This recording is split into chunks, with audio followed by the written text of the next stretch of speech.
Meus irmãos, meus amigos, a paz do Senhor Jesus, é um prazer, uma honra tê-los na minha companhia nessa oportunidade para nós falar um pouco mais da Bíblia. Eu quero, nesse instante, dividir um pouquinho mais do conhecimento que eu tenho com você que está na sua casa, que está no seu lar. E eu gostaria de ler um texto bíblico para nós meditar numa mensagem muito rápida.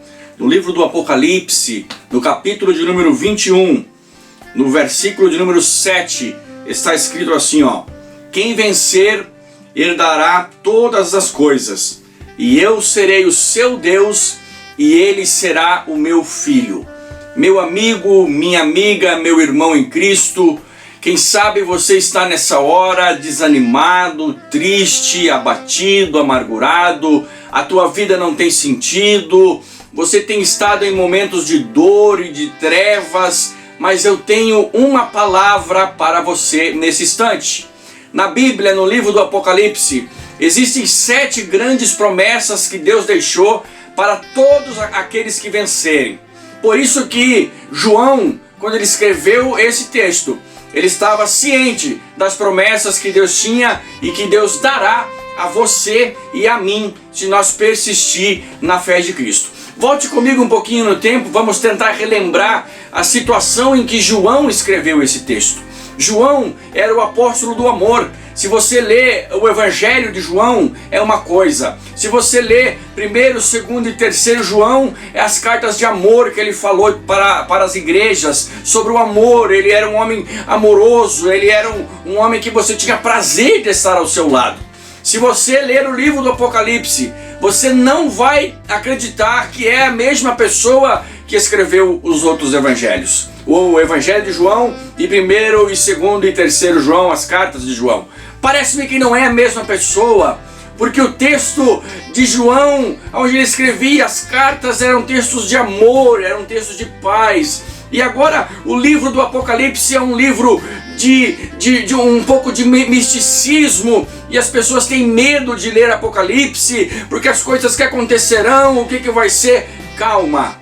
O livro do Apocalipse traz 7 promessas para todos aqueles que vencerem. E eu quero te falar sobre essas promessas. O livro do Apocalipse foi escrito na seguinte situação: João, depois que Jesus Cristo subiu ao assunto aos céus, ele estava pregando o Evangelho. E por pregar o Evangelho ele foi preso. E por ser preso ele foi condenado à morte. E aonde ele foi parar? A prisão chamava uma ilha de Patmos. Essa ilha era uma mineradora. As pessoas extraíam minério de lá, os romanos extraíam minério de lá para poder alimentar a região com minério aonde eles trabalhavam. Agora João foi levado para essa mineradora. E quem entrava lá não saía mais, era um escravo permanente. Ele ficava na ilha de Patmos até morrer. Lembrando que quando João entra nessa ilha, ele tinha cerca de 80 para 85 anos de idade. Já era um senhor de idade. E eu imagino ele trabalhando dentro dessa mineradora, carregando pedras. Quem sabe ele chorava, porque ele lembrava do chamado de Jesus na vida dele, que dizia: vai e faça ovelhas para mim, ganhe vidas para mim. E agora nesse instante João está preso numa ilha, sem saber o que fazer.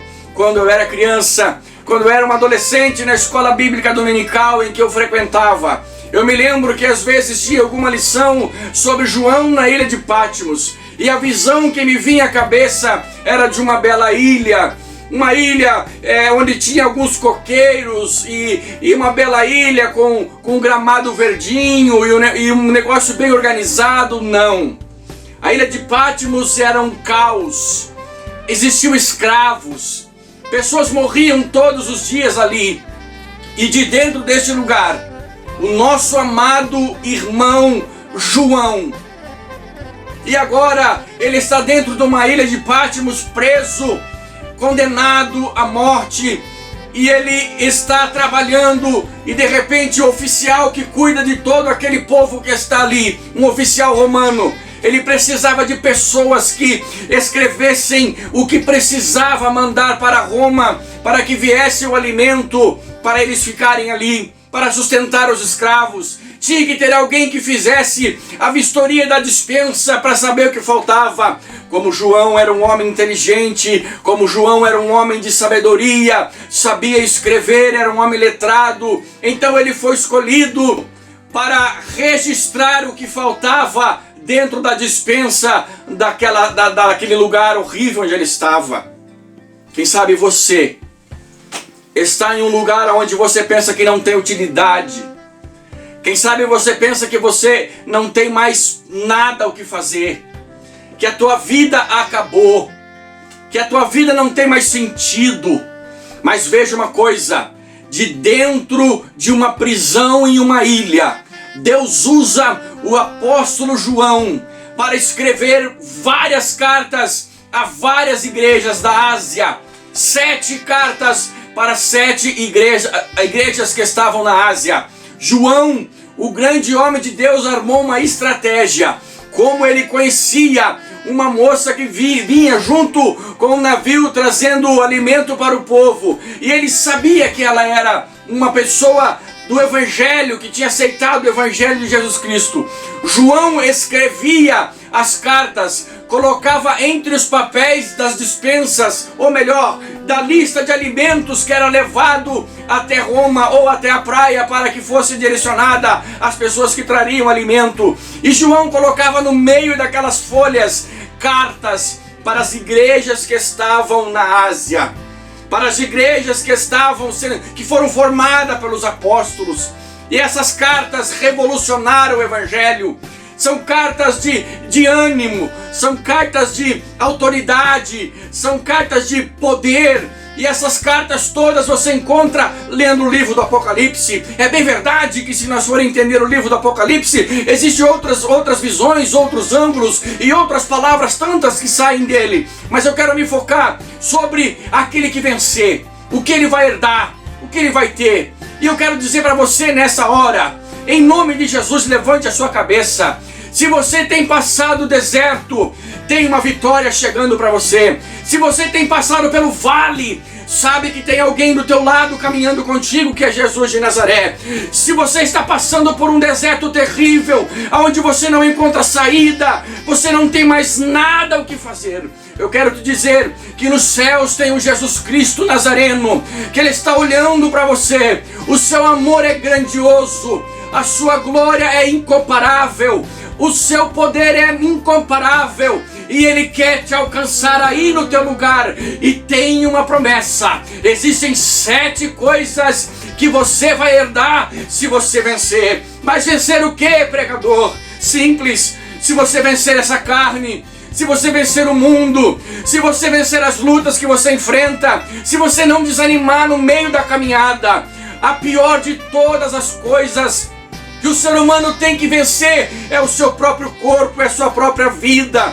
A nossa carne, ela é propensa ao pecado e nos leva a fazer coisas horrendas se nós não estivermos direcionados com o nosso pensamento, com o nosso espírito, a nossa alma ligado no céu. A nossa carne nos leva a cometer atrocidades. Se você ligar a TV e você verificar nos jornais o que passam, quantos assassinatos, quantas pessoas são brutalmente mortas, quantas guerras estão acontecendo. O ser humano tem uma capacidade comum de fazer coisas, de realizar coisas para o mal, e eles não estão ligados com Cristo. Se você dominar a tua carne, eu te garanto na palavra de Deus que com toda certeza você alcançará a vitória no nome do Senhor, porque a tua carne, você vence ela de um único jeito, que é orando e buscando a presença do Senhor. Enquanto você ora, você mata o velho Adão que existe dentro de você, e você fortalece o novo Adão, que é aquele que nasceu na cruz do Calvário. Quando o velho Adão que tem na nossa vida for enfraquecido, o novo Adão será levantado, e agora nós venceremos, porque Deus é conosco. Eu quero que você tome posse de uma palavra profética nessa hora. Eu quero que você tome posse de uma palavra profética. Eu quero dizer para você que você tem potencial. Eu quero dizer para você que você tem grandes planos, e existem 7 promessas para você vencer. Que promessas são essas, pregador? Eu quero lhes dizer que a primeira primeira promessa é essa: dar-lhe-ei de comer da árvore da vida, que está no meio do paraíso de Deus. A segunda promessa que você tem para receber: ao que vencer, não receberá o dano da segunda morte. A terceira promessa: ao que vencer, darei de comer do maná que está escondido, e dar-lhe-ei uma pedra branca com um novo nome escrito. A quinta promessa: ao que vencer será vestido de roupas brancas, e de maneira nenhuma será riscado o seu nome do livro da vida. A sexta promessa: ao que vencer, eu farei coluna no templo de meu Deus, e dele nunca mais sairá. Sétima promessa: ao que vencer, lhe concederei que se assente comigo no meu trono, do meu lado, assim como Jesus se assentou e venceu ao lado de Deus, você também sentará e vencerá, porque é uma promessa de Deus para a tua vida. Eu quero que você curve a sua cabeça nesse momento. Eu quero fazer uma oração pela tua vida. Pai, abençoe esse meu irmão, essa minha irmã, este meu amigo, essa pessoa que ouviu esta palavra. Toca no coração dele e dela, dando-lhes força e coragem para que eles possam prosseguir na caminhada e ainda um dia conseguir conquistar a glória eterna e morar contigo na eternidade, que é o lugar santo.